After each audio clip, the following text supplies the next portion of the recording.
तो hello friends, मैं दीपक नागर। तो दोस्तों, हमारा टॉपिक चल रहा था 15th finance commission. 15th finance commission का हमने फर्स्ट पार्ट पढ़ चुके थे, जिसमें लगभग हमारा है ना ये फाइनेंस कमीशन का लगभग 80% पूरा हो चुका था। थोड़ा बहुत बाकी है, लगभग 20%। उसको हम आज अभी इस लेक्चर में पूरा करेंगे। तो अब तक हमने क्या पढ़ चुका था, एक बेसिक देख लेते क्या? बेसिक देख लेते हैं। तो सबसे पहले तो हमने जाना था फाइनेंस कमीशन के बारे में। फाइनेंस कमीशन, तो फाइनेंस कमीशन के बारे में हमने जाना था कि भाई फाइनेंस कमीशन का जिक्र कहाँ है? कॉन्स्टिट्यूशन में है। It is a constitutional body. कौन सी बॉडी है? कॉन्स्टिट्यूशनल बॉडी है। संविधान में इसका लिखा हुआ है। क्या लिखा हुआ है? संविधान के आर्टिकल 280 में लिखा हुआ है कि भाई क्या होगा, राष्ट्रपति एक प्रेसिडेंट क्या करेगा, एक फाइनेंस कमीशन का अपॉइंटमेंट करेगा। प्रेसिडेंट करेगा, पीएम नहीं। प्रेसिडेंट क्या करेगा? अपॉइंटमेंट करेगा, जिसमें एक अध्यक्ष प्लस 4 मेंबर होंगे। इसका काम क्या होगा? इसका काम होगा जो केंद्र को है ना, भारत सरकार को जो टैक्स रेवेन्यू प्राप्त होता है ना दोस्तों, टैक्स रेवेन्यू, उस टैक्स रेवेन्यू का कितना परसेंट हिस्सा राज्यों को जाएगा और राज्यों के बीच उसको आपस में कैसे बंटवारा करेंगे। केंद्र का जो टैक्स रेवेन्यू है उसका डिवोल्यूशन स्टेट को कैसे होगा, ये इसके बारे में यहाँ पे इसका ये काम होता है कॉन्स्टिट्यूशन का, इसका 15 फाइनेंस कमीशन का। फिर आया, मैंने बताया था इसके कई सारे वो है, और 5 साल के लिए होता है, सामान्यतः 5 ईयर के लिए। फर्स्ट कौन था? केसी नियोगी था। लास्ट कौन सा था? लास्ट 14 5 कमीशन था, जिसके अध्यक्ष क्या थे? YV रेड्डी साहब थे। इन्होंने क्या किया था? इन्होंने किया था कि केंद्र से अगर 100 रुपये टैक्स रेवेन्यू कमाता है तो 42 रुपये किसको दो? स्टेट्स को दो। ये बात YV रेड्डी साहब ने कही थी। और इसकी जो सिफारिश है, रिकमेंडेशन 2015 से 2020 तक के लिए लागू थी। इसके बाद 2020 के बाद फिर नया कौन सा आ गया? 15 फाइनेंस कमीशन, जिसके चेयरमैन कौन से? NK सिंह साहब थे। यही बात थी। कितनी रिपोर्ट दी इन्होंने 2 रिपोर्ट दी। कौन कौन सी? एक तो दी 2021-22 के लिए, 20-21 के लिए। दूसरी 2021-22 से 2025-26 के लिए। तो टोटल 6 साल के लिए होगी। देखो इसकी रिपोर्ट दोस्तों, अब तक 5 साल के लिए होती थी, लेकिन इसमें इस बार पहली बार है ना इतिहास में फाइनेंस कमीशन की रिपोर्ट 6 साल के लिए दी गई है। फिर हमने पढ़ा था 15th फाइनेंस कमीशन का के बारे में, थोड़ा डिटेल में पढ़ा था। क्या क्या रिकमेंड किया? पहली रिकमेंडेशन कर दी क्या? Vertical devolution. तो ये इसने 42% घटा कितना कर दिया? 41%। तो 1% कहाँ गया? 1% केंद्र को इसलिए ज़्यादा दिया क्योंकि चूंकि जम्मू कश्मीर पहले राज्य था तो उसको भी एक पैसा मिलना था। लेकिन अब क्या होता है, वो यूटी बन गया। यूटी बनते उसकी सारी जिम्मेदारी किसकी आ जाएगी? सेंटर की आ जाएगी। सेंटर की आ जाएगी तो क्या होगा? सेंटर को ज़्यादा पैसा खर्च करना पड़ेगा। अब इसलिए स्टेट को कम दिया। फिर हॉरिजॉन्टल डेवोल्यूशन, अब 100 में से 41 रुपये तो कहाँ गए? स्टेट को गए। तो स्टेट में कैसा डिस्ट्रीब्यूशन होगा? तो कुछ क्राइटेरिया बढ़ाया, एरिया का, पॉपुलेशन का बढ़ाया नहीं बढ़ाया, और इनकम डिस्टेंस का, फिर फॉरेस्ट एंड इकोलॉजी का, फिर टैक्स एडमिनिस्ट्रेशन का, और फिर डेमोग्राफिक परफॉर्मेंस का। ये इसमें थे, सबको हमने डिटेल में देखा था। फिर इसके बाद क्या बात हुई? इसके बाद बात हुई सर कुछ ग्रांट दे देते। कौन सी? एक तो post devolution revenue deficit grant. ये हमने देख लिया था कि भाई अगर डेवोल्यूशन के बाद भी रेवेन्यू डेफिसिट ज़्यादा है तो उनको क्या करना? पैसा देना है। ऐसे कितने स्टेट थे? 17 स्टेट थे। फिर हमने देखा था कुछ सेक्टर स्पेसिफिक ग्रांट भी थी, कुछ टोटल 8 सेक्टर को चुना था। इसमें 8 सेक्टर्स को चुना था। इसके बाद क्या था? कुछ डिजास्टर मैनेजमेंट की ग्रांट थी। डिजास्टर मैनेजमेंट का एक फंड बनेगा। डिजास्टर मैनेजमेंट लर्निंग के लिए फंड बनेगा। उस फंड में से है ना 75% तो कौन देगा? 75% तो केंद्र सरकार देगी, और 25% कौन देगा? 25% राज्य देगा। ये इसके बारे में कहा था। तो यहाँ तक हम पढ़ चुके थे। अब दोस्तों, हम आगे जो हमारा जो लास्ट पार्ट है उसके बारे में अब हम डिटेल में पढ़ेंगे। तो ये यहाँ पे क्लियर है। 5 साल के लिए आर्टिकल 280 फर्स्ट 4 मेंबर थे, कैसे नियोगी थे। 14 के बारे में थोड़ा पढ़ लिया था। फिर हमने 15 के बारे में पढ़ लिया था। अध्यक्ष NK सिंह साहब थे, रिटायर्ड IAS थे। 4 मेंबर थे, अजय नारायण झा, अशोक लाहिड़ी, अनूप सिंह और रमेश चंद जी। रमेश चंद तो फेमस रहे, नीति आयोग के मेंबर है आज के डेट में, एग्रीकल्चर एक्सपर्ट है। और सब भी ये कोई ना कोई पब्लिक फाइनेंस में या कहीं ना कहीं इकोनॉमिक्स के एक्सपर्ट ही लोग हैं इसमें। ऐसा नेता नगरी नहीं बनाते, ऐसा सब एक्सपर्ट लोग ही बनाते हैं अपने अपने फील्ड में। कितनी रिपोर्ट दी थी? 2 रिपोर्ट दी थी। एक तो 20-21 के लिए, दूसरी 21 से 26 के लिए। 2 रिपोर्ट होगी। 17 में गठित किया गया था। सबसे पहले वर्टिकल डिवोल्यूशन कितना किया? 41% किया, कोई दिक्कत ही नहीं है। 41% किया, 1% कम क्यों किया? वो जम्मू कश्मीर क्या हो गया? स्टेट से पहले स्टेट था, अब क्या बन गया? UT बन गया। अब UT का सारा खर्चा कौन बढ़ेगी? सेंट्रल गवर्नमेंट बढ़ेगी, तो फिर स्टेट को कम दो। ओरिजेंटल क्राइटेरिया में देखते थे। सबसे पहले पॉपुलेशन कितना? 10%।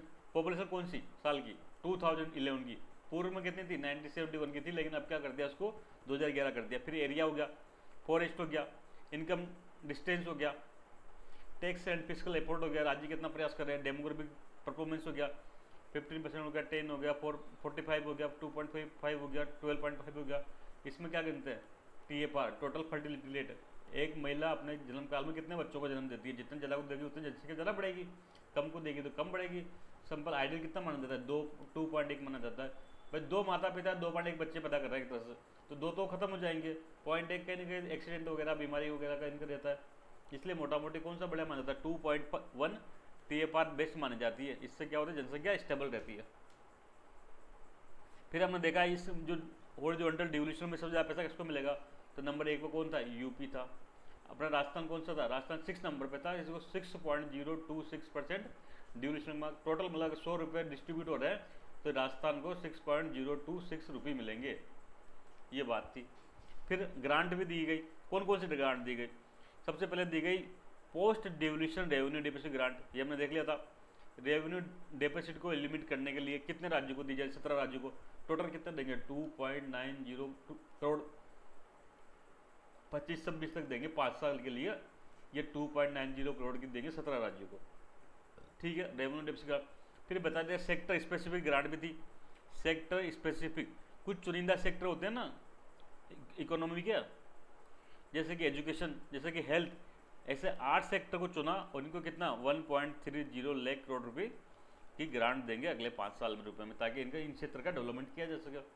फिर पहला हमने देख लिया रेवेन्यू डेफिसिट ग्रांट्स, फिर देख लिया सेक्टर स्पेसिफिक ग्रांट्स, फिर कुछ स्टेट स्पेसिफिक भी था। स्टेट स्पेसिफिक भी था, मतलब कुछ स्टेट क्या होते हैं, जैसे कई स्टेट में क्या टूरिज्म बहुत आते हैं, तो वहाँ टूरिज्म को बढ़ावा देने के लिए क्या, जैसे गोवा है, गोवा टूरिज्म स्टेट है, तो वहाँ टूरिज्म को बढ़ावा देने के लिए क्या करो, कुछ ग्रांट दो ताकि वो और ज़्यादा पैसा खर्च कर सके। कुछ कल्चरल हिस्टोरिकल मोन्यूमेंट है कई जगह पर, वाटर सैनिटेशन के लिए, प्रशासन के लिए, सोशल नीड के लिए, ये सब कामों के लिए स्टेट को क्या थोड़ा बहुत ग्रांट एक्स्ट्रा दो। टोटल 45,000 करोड़ की ग्रांट दी जाएगी नेक्स्ट 5 ईयर में। ये जितने भी है ना रिकमेंडेशन दोस्त, नेक्स्ट 5 ईयर के लिए 21-22 से 25-26 तक लिए। फिर लोकल बॉडी, शहरी क्षेत्र होते हैं या ग्रामीण दोनों होते हैं, उनको क्या ग्रांट देंगे। टोटल कितनी 4.36 करोड़ का, उनमें से रूरल के पास कितना जाएगा 2.40 करोड़ जाएगा, लाख करोड़ जाएगा। गाँव में को जाकर कोई जनसंख्या ज़्यादा है, जनसंख्या के अनुपात में दिया जाता है। अर्बन में कितना 1.20 लाख करोड़, और कुछ है ना लगभग 70,000 करोड़ की ग्रांट है ना किसको दिया जाएगा, जो शहरी निकाय होती है, नगर निगम वगैरह होती है, इनको दिया जाएगा, ताकि ये क्या करें, ये अपने एरिया में हेल्थ इंफ्रास्ट्रक्चर मजबूत करें। देखो मेडिकल डिपार्टमेंट तो हेल्थ इंफ्रास्ट्रक्चर मजबूत कर रहा है, मेडिकल कॉलेज वगैरह खोल रहा है। नगर निगम में कई जगह बड़ी बड़ी जगह पे अपने हॉस्पिटल अपने CSC PSC चलाती है, जैसे जयपुर में भी चलाती है। तो ऐसे जगह पर क्या करें, अपना अपना CSC PSC चलाती है, उनको मजबूत करें और ज़्यादा हेल्थ इंफ्रा मजबूत करें। अब जो लोकल बॉडी को जो ग्रांट प्राप्त हो रही है उनमें से कैसे हिस्सा मिलेगा, तो पॉपुलेशन के आधार पर 90% और एरिया के आधार पर 10% इस आधार पर मिलेगा। अब फिर बनाया था हमने जो डिजास्टर है ना, आपदा हो जाए, तो आपदा से लड़ने के लिए कौन सा कानून था, डिजास्टर मैनेजमेंट एक्ट 2005। इसमें एक फंड बनाया गया था। अब फंड में पैसा कहाँ से आएगा, तो फंड में पैसा है ना, इसने कहा है कि भाई केंद्र राज्य के बीच बांटेंगे। केंद्र कितना देगा 75% देगा, और राज्य कितना दे, राज्य 25% यहाँ पर दे, दोनों मिलके इस फंड में पैसा डालो। For disaster management fund, cost sharing between state और सेंट्रल। तो सिंपल स्टेट के लिए 75-25, जो नॉर्थ ईस्ट के राज्य हम जानते हैं वहाँ हमेशा केंद्र ज़्यादा अलॉट करता है, 90-20 करता है, 90-10 करता है। टोटल इसने कितना अनुमान किया, इसने अनुमान किया कि भाई ये 1.6 लाख करोड़ का फंड होना चाहिए डिजास्टर मैनेजमेंट का। तो इसमें 75% के हिसाब से कितना हो जाएगा बताओ, 75 हिसाब से 1.20 लाख करोड़ तो कौन देगा, केंद्र देगा। और 40,000 करोड़ रुपये कौन देंगे, 40,000 करोड़ कौन देंगे, राज्य देंगे। इस प्रकार से इतना बड़ा फंड बन जाएगा जहाँ पर डिजास्टर मैनेजमेंट से लड़ने के लिए ये फंड काम आएगा। फिर मैंने बताया था कि ना इस वाले जो है ना फाइनेंस कमीशन का जब गठन किया था ना, तो गठन करते तो भाई किस चीज़ पर निर्णय करेगा, तो उसके लिए एक टर्म ऑफ रेफरेंस शब्द इस्तेमाल होता है। टर्म ऑफ रेफरेंस का मतलब होता है कोई भी कमेटी बनाते हैं तो उसमें TOR जारी करते हैं, मतलब भाई आपको किस चीज़ पर रिकमेंडेशन करनी है। ऐसा नहीं अपनी मर्जी से कुछ भी दे दिया, उसमें बिंदु लिख के देती गवर्नमेंट कि भाई आपको इन बिंदुओं पर रिकमेंडेशन करनी है, तो उन्हीं को कहते हैं टर्म ऑफ रेफरेंस। तो इसमें एक ये भी था कि भाई इंटरनल सिक्योरिटी का क्या किया जाए। इंटरनल सिक्योरिटी पर देश लड़ने के लिए देश में बड़े मात्रा में पैसा खर्च हो रहा है, नक्सलवाद से लड़ रहे हैं, नॉर्थ ईस्ट में इंसर्जेंसी से लड़ रहे हैं, जम्मू कश्मीर में टेररिज्म से लड़ रहे हैं, तो बड़ी मात्रा में पैसा खर्च हो रहा है। तो उसके फंडिंग के लिए एक पर्याप्त परमानेंट क्या किया जाए व्यवस्था। तो मैंने बताया था स्टेट्स ने इसका विरोध किया था कि इंटरनल सिक्योरिटी में पूरा खर्चा किसको करना चाहिए, केंद्र को करना चाहिए, राज्यों के हिस्से से पैसा नहीं काटा जाना चाहिए। तो यहाँ पर इसने सुझाव दिया कि अलग से क्या बढ़ाओ, फंड बढ़ाओ। यूनियन गवर्नमेंट पब्लिक अकाउंट के तहत एक डेडिकेटेड एक फंड बनाए, कौन सा, MFDIS, modernisation fund for defence and internal security. इसमें इन्होंने कहा कि एक अलग से परमानेंट फंड बनाया जाए इंटरनल सिक्योरिटी से लड़ने के लिए, ताकि वहाँ से पैसा खर्च किया जा सके। और किसके तरफ बनाया जाए, पब्लिक अकाउंट के तरफ बनाया जाए। पब्लिक अकाउंट के तरफ 3 अकाउंट हमने पढ़ लिया था, consolidated fund of India, public account और कंटीजेंसी फंड। तो सेकंड पब्लिक अकाउंट था ना, उसके तरफ बनाया जाए FMFDI से। अब इसमें पैसा कहाँ से आए, सवाल तो ये है, सवाल ये नहीं फंड बना दिया, फंड तो पहले बना दी गवर्नमेंट ये चाहती थी। बेसिकली गवर्नमेंट का उद्देश्य था कि भाई जो है ना, जैसे नेट टैक्स इनकम जितना भी हो रहा है केंद्र को, पहले इसी में से क्या करो, एक ये फंड बना दो और बाकी से फिर क्या करो, राज्यों को अलॉट करो, ताकि है ना वो राज्य का हिस्सा भी एक तरह से इसमें जमा हो जाए। तो राज्य ने विरोध किया, स्टेट ने अपोज किया। तो फिर इसने जो रिकमेंडेशन करी वो ये करी कि जो ये अगले 5 साल के लिए 2.38 लाख रुपये करोड़ 238 लाख करोड़ रुपए का ये फंड बनना चाहिए। 2,38,354 करोड़ रुपए का फंड बनाना चाहिए इसको। और इसमें पैसा कहाँ से आएगा, तो इसमें पैसा है ना, ये इसमें से नहीं आएगा टैक्स रेवेन्यू से। एक तो क्या करो, जो बजट है ना, budget consolidated fund of India है भारत सरकार का, इसमें से ट्रांसफर करो यहाँ पर। और दूसरा, कुछ संपत्ति बेच के विनिवेश करो, संपत्ति वगैरह बेच के वो पैसा यहाँ पे आए। तो ये कोई व्यवहारिक बात नहीं है, गवर्नमेंट इसको मुझे लगता नहीं मानेगी, अभी तक तो नहीं इस पर इम्प्लीमेंट किया। इन्होंने अपनी तरफ से पर कह दिया भाई अगले 5 साल के लिए एक फंड बनाओ, फंड में 2,38,354 करोड़ रुपये जमा करो। कहाँ से पैसा आएगा, तो पैसा कहाँ से आएगा, पैसा पहले तो भारत सरकार अपनी जो जेब है ना, अपनी तिजोरी कंसोलिडेटेड फंड ऑफ इंडिया से, वहाँ से लाए 1.5 लाख करोड़। तो अब बाकी कहाँ से लाए, बाकी विनिवेश संपत्ति बेच के, कुछ कंपनियाँ बेच के, कुछ मोनेटाइजेशन करके, संपत्ति को गिरवी रख के, या क्या करते हैं एक तरह से कुछ टाइम के लिए लीज पे देकर इकट्ठा किया जाए। तो मेरे ये बात जमे नहीं, और ये मुझे लगता नहीं कि सुझाव कोई खास काम करेगा, ऐसा कोई काम नहीं आया ये। फिर इसने एक फिस्कल रोड मैप बनाया। फिस्कल रोड मैप हमने पढ़ लिया था, क्या हमने पढ़ा था, फिस्कल डेफिसिट पढ़ लिया था हमने।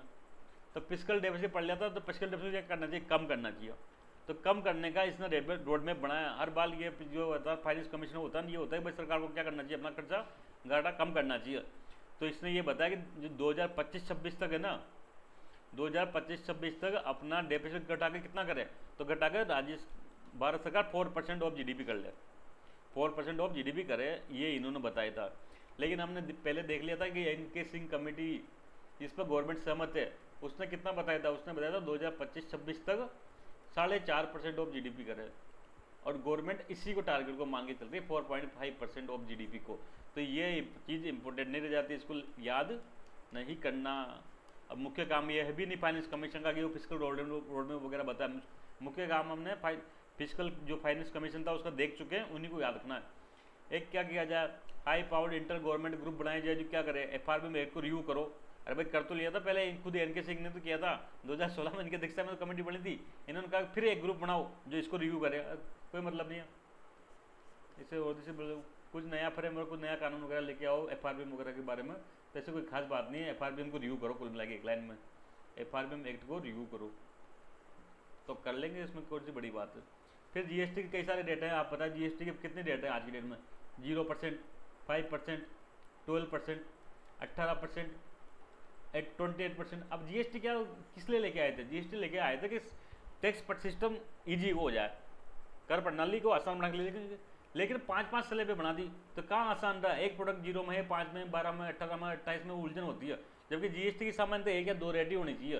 तो भारत में GST की स्लैब काफ़ी ज़्यादा है, तो इसने कहा कि कुछ ना करो, इस 12 और 18 को मर्ज कर दो, तो इससे क्या होगा, टैक्स स्लैब कम हो जाएगी। भाई 0 का 1 मिनट के लिए नहीं मानो तो 5 ये बीच का और 28 3 टैक्स स्लैब हो जाएगी। तो ये क्या कह रहा है, टैक्स स्लैब कम करो, 12% और 18% को मिला दो, और कुछ बीच की 15-16% जो भी हो उसको रखो, ताकि टैक्स स्लैब कम हो जाए। एक इन्होंने लास्ट ईयर दिया था और हमेशा से देता है, ये फिस्कल काउंसिल। फिस्कल काउंसिल का गठन किया जाए देश में। अभी वर्तमान में देश में फिस्कल काउंसिल का गठन नहीं है। पर देखो भी क्या होता है, फिस्कल पॉलिसी कौन बनाता है? फिस्कल पॉलिसी कौन बनाता है? केंद्र बनाता है, और राज्य के अपने अपने बनाते हैं, राज्य अपने अपने बनाते हैं। तो यहाँ पर क्या आपस में कोऑर्डिनेशन नहीं है इन दोनों के बीच में, इन दोनों के बीच क्या है, आपस में कोऑर्डिनेशन नहीं है। और जब तक भारत सरकार और सदस्य राज्यों के जितने भी फिस्कल पॉलिसी या बजट बना रहे हैं उनमें आपस में समन्वय नहीं होगा तो देश की तरक्की नहीं कर पाएगी।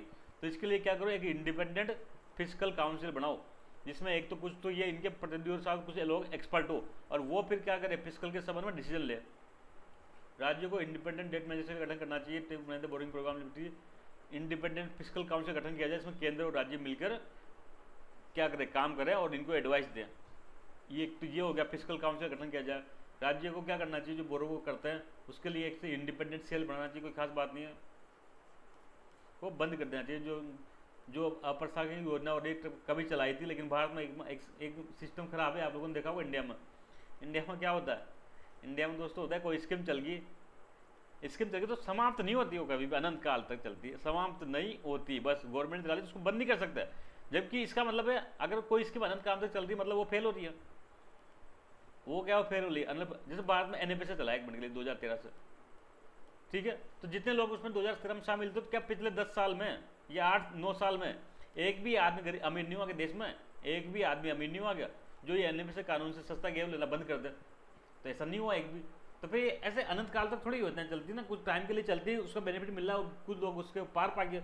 यही तो उद्देश्य होता है योजना को लागू करने का। नरेगा लागू किया था, तो नरेगा में क्या परमानेंट एक ही काम है क्या, नरेगा चलेगी क्या? और कोई इसको मतलब इस योजना का उद्देश्य था तो कुछ लोगों को लाभ तो मिलना चाहिए, कुछ लोग तो कम होने चाहिए ना कभी, लेकिन नहीं होते इंडिया में। तो योजना चल गई, अनंत काल तक चलती है वो, तो ऐसा नहीं होना चाहिए। जो योजना एक समय के हिसाब से चलना चाहिए, टाइम बाउंड होना चाहिए, टाइम बाउंड होना चाहिए, और उसका टाइम निकल जाए तो उस योजना को बंद कर दे, कुछ नई योजना चलानी चाहिए समय के हिसाब से। और नई योजना कोई नई स्टाइल में नई चीज़ों उसको लागू करनी चाहिए। ये फाइनेंस कमीशन साहब कह रहे हैं, NK सिंह जी, मैं नहीं कह रहा, मैं नहीं कह रहा। ये कौन कहा? ये कहा ये NK सिंह जी, ये चेयरपर्सन है फाइनेंस कमीशन 15। तो दोस्तों यहाँ पे हमारा टॉपिक खत्म हो जाता है। लास्ट का पार्ट कोई खास इंपॉर्टेंट नहीं था, शुरुआत जो हमने पढ़ा था वही इंपॉर्टेंट थे। फिर भी आई होप आप लोगों को फाइनेंस कमीशन समझ में आया होगा। नेक्स्ट जब हम मिलेंगे तब हम पढ़ेंगे टैक्सेशन, बहुत मज़ेदार है टैक्सेशन। इंडिया में कर प्रणाली कैसी है, क्या प्रोग्रेसिव है, क्या रिग्रेसिव है, क्या प्रोपोर्शनल है, और GST बहुत इंपॉर्टेंट टॉपिक है, काफ़ी चर्चाओं में रहता है। ढंग से डिटेल में इसके बारे में जानेंगे। तब तक के लिए थैंक यू, जय हिंद।